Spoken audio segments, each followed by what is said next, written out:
Hello friends and welcome back to my channel. My name is Kaylee and today we're back with another island tour video. And today we'll be touring the amazing island of Buwān created by Lunay.Crossing over on Instagram. I'll have all of the creators' information and the DA for this island listed down in the description box for you.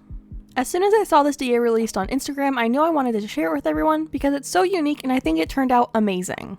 As a little background, this island is inspired by the beautiful Philippines and the name Buwān means moon in Tagalog. Before we start the tour, we definitely have to take a look at the map because it is crazy. And as you can see, this is a pretty unique looking map with some amazing terraforming. This island has basically been turned into two different islands with a giant section of water terraforming right in the middle splitting the two. At the top of the map, we have our little village with all of the villager homes, ables, and resident services, and then down at the bottom we have Nook's Cranny, the campsite, and an interesting looking peninsula and a bunch of tiny bits of land in the middle of the water. And on the little bit of land that we do have on this island, it looks to be completely covered with in-game pathing. I don't even want to think about how long it took to do both the water terraforming and to lay down all the pathing on this island. And then near the top of the map we have some very interesting lines of rectangles, so we'll definitely have to check that out because it looks really cool on the map. The creator also left us some gifts on the right side of resident services, so I'm going to quickly open those all up and get changed so we can start the tour. And this is a super cute outfit that we have, a simple kimono, some sandals, and then we also had two different options for the handheld item. And to start the tour, we're going to head over to the right side of resident services. And I'm just going to sneak in through these wheat fields right here because we are at the very first ferry of the island. And as a little background, this island does have two different ferry boats, and that's so you can get from each side of the island.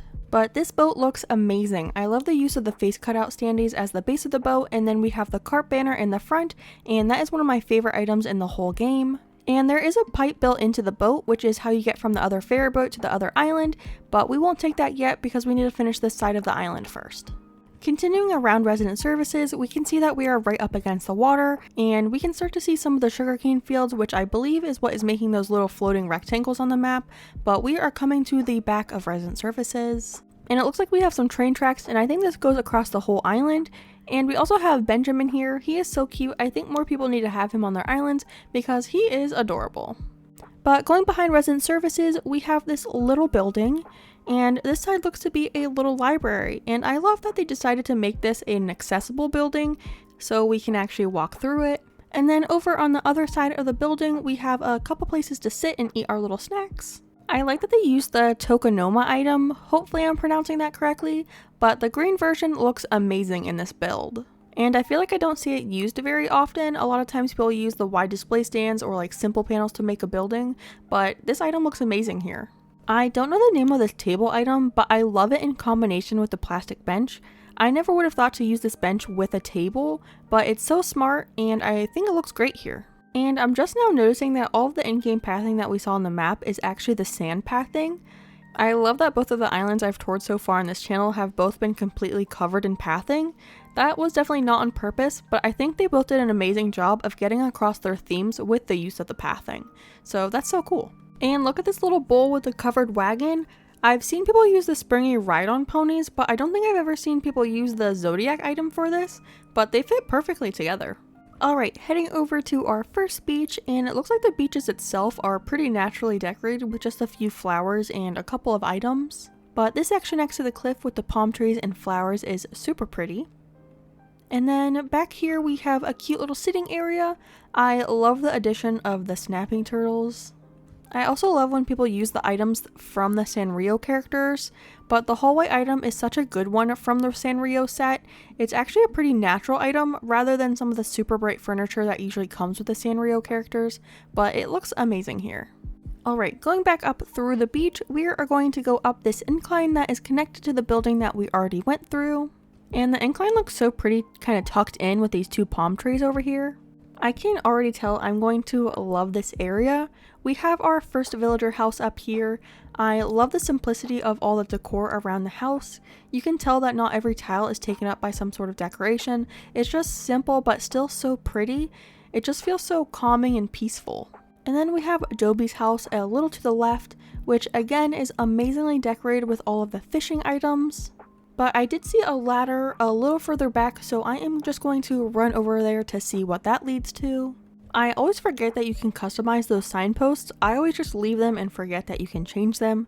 But this looks like it goes down to the secret beach, which is a cute little fishing area. Again, we have the turtles and a cute little area to sit and eat your food. I never decorate my secret beaches because it's always tucked behind some terraforming, but this might have convinced me to decorate mine on Rebel, but we will see. Alright, continuing our tour through this little neighborhood, I am loving these clusters of bushes, and the few items that are tucked in with them look so cute. This grass pathing is also amazing. It's almost like reverse pathing since we have all of the sand and then the grass is only in these small little sections. On the other side of Dobie's house, we have this little bonsai garden area. I love the use of the stone table and the stools. I love seeing items that I would have never thought to even use for like any type of theme. And now we are at the creator's house. They said that none of the houses on the island have been complete on the inside, so we'll just look at the exteriors of all the houses here. But I love this house's little yard with the shed and clothesline. Again, simple decorations, but they work so well in this small little area. I also love the detail of each house having their own little mat outside where their sandals go on so they don't have to wear their shoes inside the house. Moving on down the incline, we are now in an open little patch of grass. This creator is really good at making some areas pretty open with their minimal decor, and the area is still looking very natural and fully finished.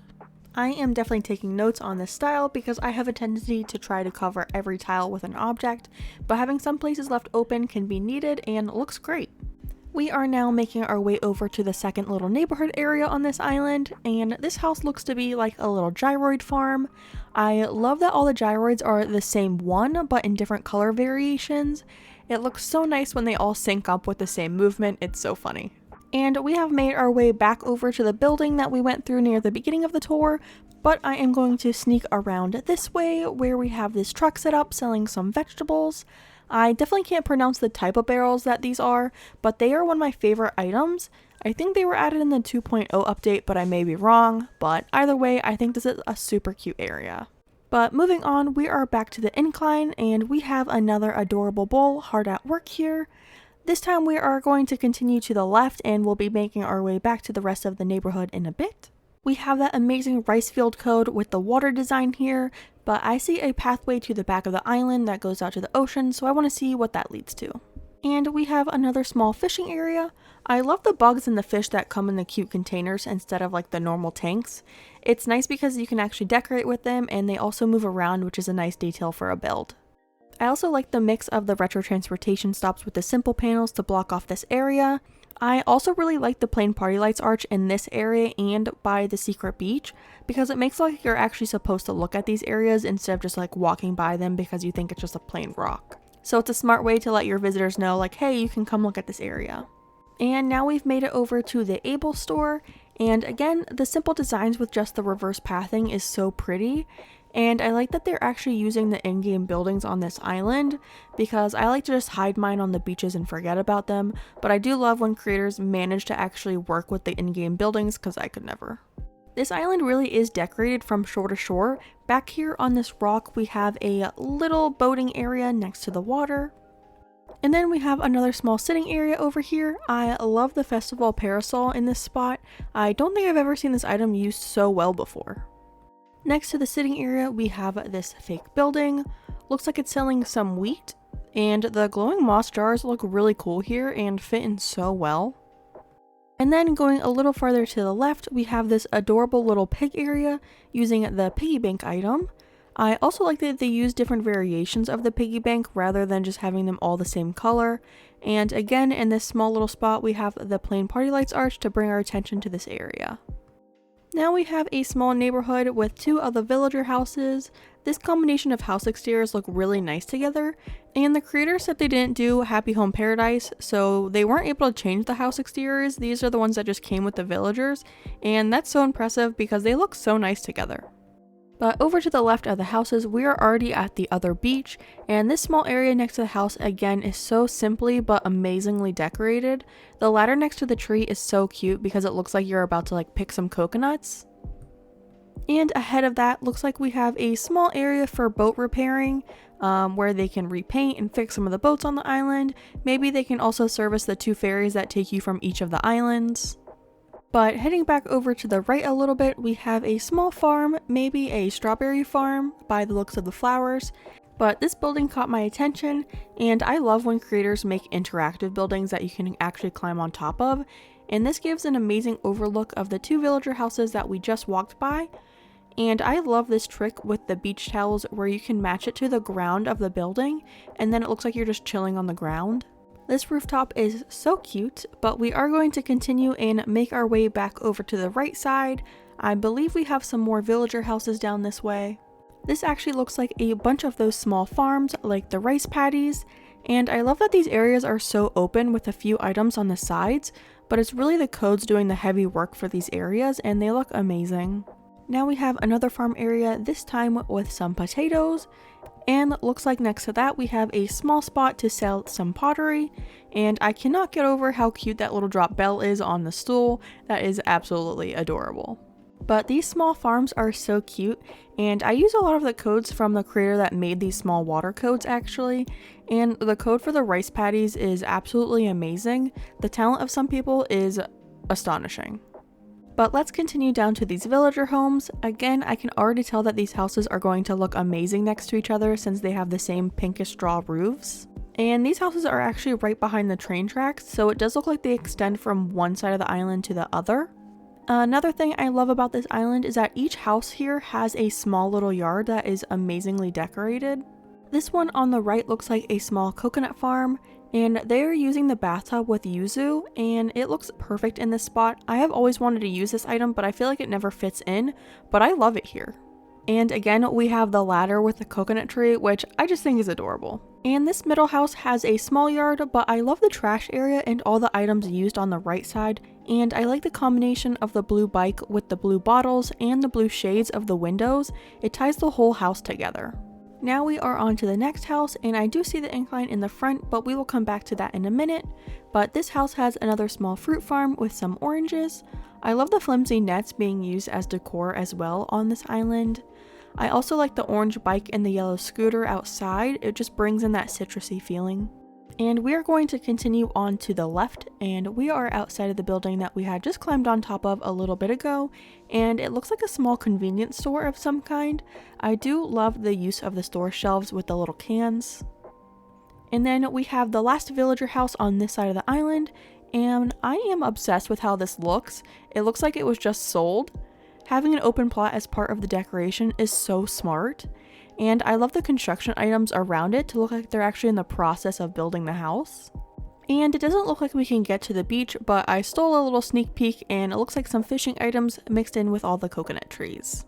Now I'm just running back to the incline because I really want to take a look at all of these sugarcane fields. And up here we have a few small decorations with a lily and a Zen style stone, and I'm just going to hop between all of these fields. Being up on the second level gives you a really nice view of all of the villager houses that we just walked around, and I love how much space these sugarcane fields take up because I don't think it would have had this amazing impact if the creator decided to only make a few of these instead of it spanning all the way from the beach over to resident services. I also like the decision to have the double waterfalls. I don't have the game sound on, but I bet this area would be a little noisy with both of the waterfalls. But that wraps up this side of the island, so I'm just going to run back over to resident services so we can take that ferry to the other island. Alright, we made it back to the ferry boat, and I'm going to take this pipe to get to the other ferry boat. And again, we have another amazing little boat build. Immediately I'm whipping out my camera to get a better view of this. I just noticed that they're using the short simple panels for the wood siding of the boat, and I actually love the code that they used for this part. It looks nice and worn down, which works really well for the aesthetic of this type of boat. Getting off the boat, we are going to head through these pergolas to get to this side of the island and see how this side compares to the village that we just went through. And immediately I'm noticing that we also have a set of train tracks on this island, and there is also some farming land in front of that, so not too big of a difference from the first side.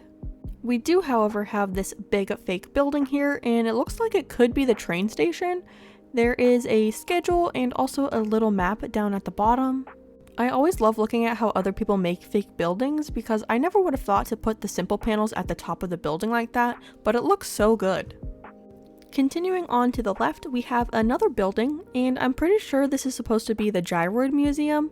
Again, we have the green Takanoma item as the base of the building, which looks amazing. I'm also in love with these cute posters out front, and I just love how colorful they are in front of the other gyroids that are more of a neutral tone color. And looks like the building continues a little bit this way, and I'm guessing this is the entrance of the building. Also, I'm noticing it's layered with the gazebos in the back. You can see the flowery top peeking over the top of the building. But this is such an awesome build. I really need to step up my building game and expand my fake building designs that I use. Alright, we are going to keep moving to the right side of the island, and it looks like we have another store build over here, and this is actually the Nook's Cranny. I love that they decided to make this a 2-story build with the items layered in front of the store on the ground level. Also loving the greenery bits at the top with the addition of the plant partition, but let's head up to the top to see what's going on up here. So it looks like some pretty simple decor around Nook's Cranny itself, but I'm more interested in the water behind the building because you can just see some of the boats out on the water, and I love that detail. If only Nintendo would let us actually place the boat items in the water, that would have been amazing. We are going to continue onwards and see what's over to the right of Nook's Cranny, and it looks like we have another construction area. I love the blue tarp code on the ground.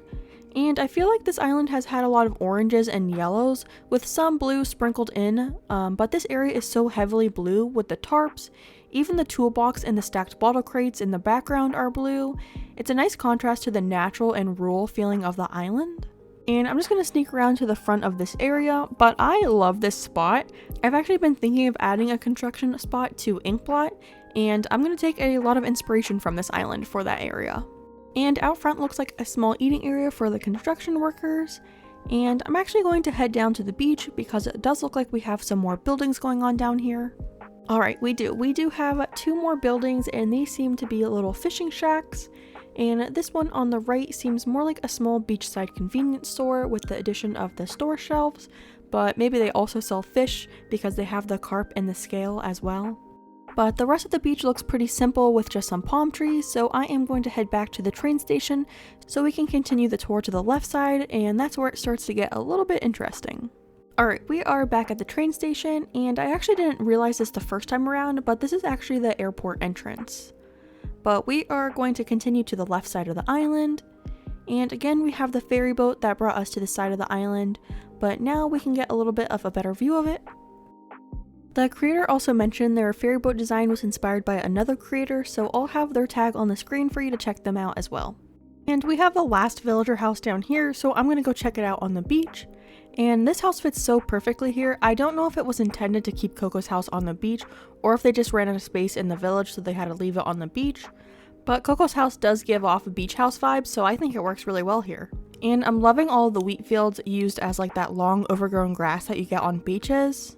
And I'm really nosy, so I'm stealing this dropped item, and it looks like we have a duster, so I'm definitely holding this for the rest of the tour. But Coco's house looks amazing, and who wouldn't want a beachfront property, so she's definitely a lucky bunny. Anyways, we are going to head back up to the land and keep heading to the left. And if you remember, this is where we had the little peninsula going on, so we'll see what that's all about. And we also have this cute double bridge moment going on, and I like the choice of the log bridge instead of having something that looked more industrial. It fits the vibe of this island. And this led us all the way to the campsite. And this might actually be my favorite campsite I've ever visited before. Again, we have all the sand on the ground with the amazing grass code, and I just love how natural this area looks. And this little sitting area is so cute with the book and the ukulele, and obviously I love the addition of the hermit crab models here. This is definitely where I would want to hang out if I were to visit this island in real life. I would gladly stay in the tent for these vibes. But we are going to continue our way back here on this kind of like land bridge. And I love the combination and the layering of the plain party lights arch with the bamboo grass. It is so pretty. And I literally don't know how to act right now because this is so stunning. I don't know if this area was inspired by a real place in the Philippines or if it's just a creative build, but either way, it is amazing. I love the use of the rockhead statues turned around to hide the cliff edges on either side, and then the pine trees all the way at the top behind the main statue work so well there. This whole thing is just amazing. And in the background on either side you can see the waterfalls from the sugarcane fields, and that's super pretty as well. But that's the end of the video. Thanks so much for watching. Before you leave, make sure to give the video a like, comment, and to subscribe to the channel. If you watched to the end of the video, let me know down in the comments which part of this island was your favorite. Bye, friends! Also, here's a quick shout out to all the channel members. If you want to join the ranch, make sure to click that join button down below.